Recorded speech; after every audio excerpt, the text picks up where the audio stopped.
Pois é, meus amigos, enquanto alguns continuam avançando e dobrando a aposta como se não houvesse amanhã, como se a vida deles dependesse disso, por outro lado, nós temos aqueles que já acordaram para a realidade, que já perceberam que não tem como ganhar essa briga, que não adianta dar murro e ponta de faca, que não dá para vencer Donald Trump, não existe sequer a possibilidade de querer brigar com o homem, quanto mais vencer. E o ministro Barroso parece ser um deles, né? Acreditem se quiser, ele está sinalizando apoio à anistia. É isso aí, meus amigos. Olha só a declaração que ele deu aí em um desses eventos que ele participa por aí, né?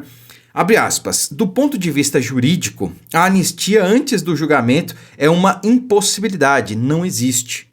Olha só, ele está dizendo que, não existe possibilidade de anistia antes do julgamento. Ou seja, com isso ele já sinaliza que, peraí, então depois do julgamento pode ser que tenha, né? E ele continua. Não houve julgamento e nem houve condenação. A manifestação de colegas do Supremo sobre isso é por se tratar de uma questão jurídica. Não se anistia sem julgar. Não sei não, hein, ministro? Acho que os seus colegas aí divergiriam dessa sua afirmação, né? Acho que nem todo mundo concordaria com isso. Mas, respeitosamente, eu não sei vocês, mas eu discordo aí em partes do que falou o ministro Barroso, tá? Ele diz que, do ponto de vista jurídico, não existe anistia sem antes ter um julgamento. Eu discordo, porque não existe o habeas corpus preventivo. Habeas corpus preventivo, para evitar que a pessoa seja presa, ou seja, ela não está presa. No entanto, existe a possibilidade de um habeas corpus preventivo. Então, por que não existiria a possibilidade de uma anistia antes de que haja condenação? Até porque todos nós já sabemos que haverá condenação. Vários já foram condenados, vários estão sendo e vários ainda serão condenados, inclusive o presidente Bolsonaro. Aliás, eu não sei para que ter esse julgamento se a gente já sabe o resultado, né? Mas a questão é essa. Se existe o habeas corpus preventivo, por que não haveria uma anistia preventiva?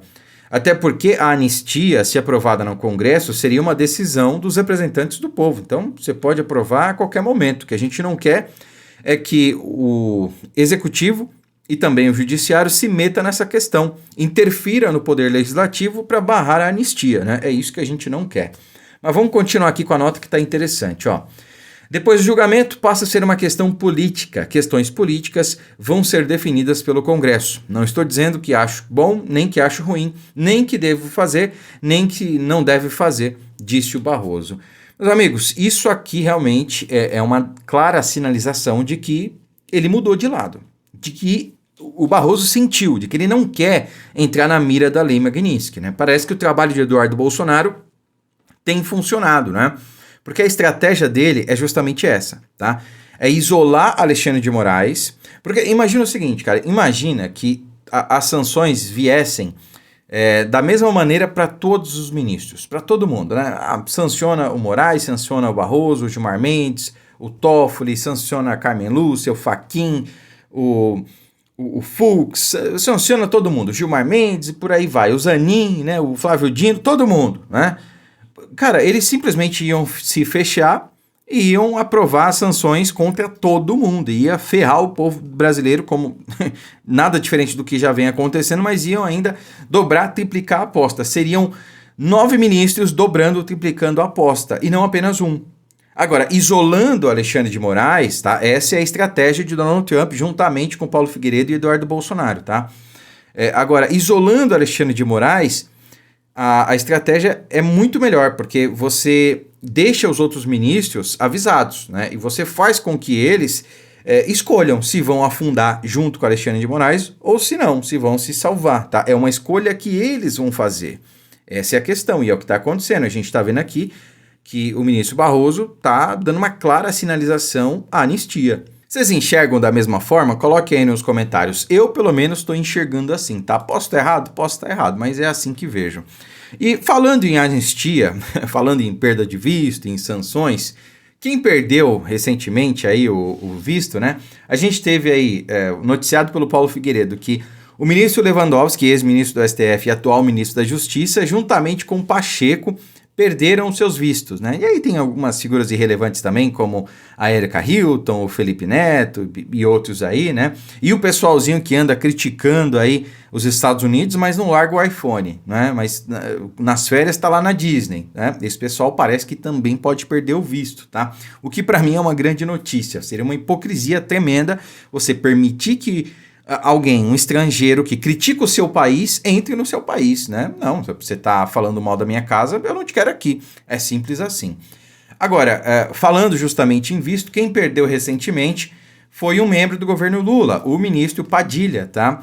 Ele, na verdade, já estava com visto suspenso, né? Acho que ele não renovou, mas quem perdeu foi a mulher e a filha dele.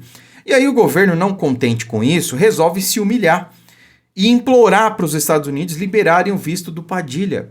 Porque está chegando aí a Assembleia Geral das Nações Unidas, tá? Que vai ser em Nova York, e o governo Lula está se humilhando para Donald Trump para liberar o visto do Padilha para que o Padilha compareça. Itamaraty solicita aos Estados Unidos novo visto para Padilha, mesmo depois de sanção à filha de 10 anos. Eles estão com medo do seguinte, eles não sabem muito bem como é que vai se dar esse processo, porque o Padilha, ele é ministro de Estado, então ele representa o governo Lula. Eles estão com medo do seguinte, de mandar o Padilha na comitiva lá para os Estados Unidos e o Padilha ser barrado. Ele pega o voo aqui, chega lá nos Estados Unidos, ele recebe uma notícia de que vai ter que voltar, né? Ou então nem sequer entra num avião, não sei, mas o fato é que ele pode ser barrado. E aí, meus amigos, seria uma vergonha estratosférica para o governo Lula. Porque, como eu sempre venho dizendo, desde o governo Bolsonaro, o que é governo, Deicon? Governo é ministérios e presidência. Tá bom? A presidência, meus amigos, é um órgão. Aí você tem um presidente, né? E você tem ali algumas outras figuras dentro da presidência. Aí abaixo desse órgão, presidência, você tem os ministérios. Abaixo dos ministérios você tem as secretarias, né? E tudo isso é governo, executivo federal. Então, seria o mesmo que dizer que o governo Lula seria barrado nos Estados Unidos, caso isso realmente se concretizasse, né? Então, a vergonha menos pior no entendimento deles é pedir antecipadamente a liberação do visto do Padilha, correndo o risco de ser negado, né, o que já vai ser uma vergonha estratosférica, mas seria menos pior do que mandar o Padilha e ele ser deportado, né? Deportado não, mas receber uma porta na cara e ter que voltar para cá de mãos abanando, né? Diz aí, o que você gostaria de ver? Eu gostaria que ele fosse para lá e recebesse um sonoro não, aqui você não é bem-vindo, tá? Governo Lula e qualquer um dos seus apadrinhados, né? Já corre a notícia aí, não confirmada ainda, de que todos os membros do governo Lula, da alta cúpula, vão ter os seus vistos cancelados, se a coisa continuar escalando, tá? Bom, não dava para esperar nada diferente. O Lula fala mal do Trump, dos Estados Unidos, dia sim e outro também. Fala mal de Israel. Já chamou o Trump de nazista, de fascista. Cara, ele se colocou nessa situação, assim como os ministros que foram e estão sendo sancionados também se colocaram nessa situação. Eis a questão, né? Você colhe aquilo que você planta. Curta, comente, compartilhe o vídeo, fique com Deus e até a próxima.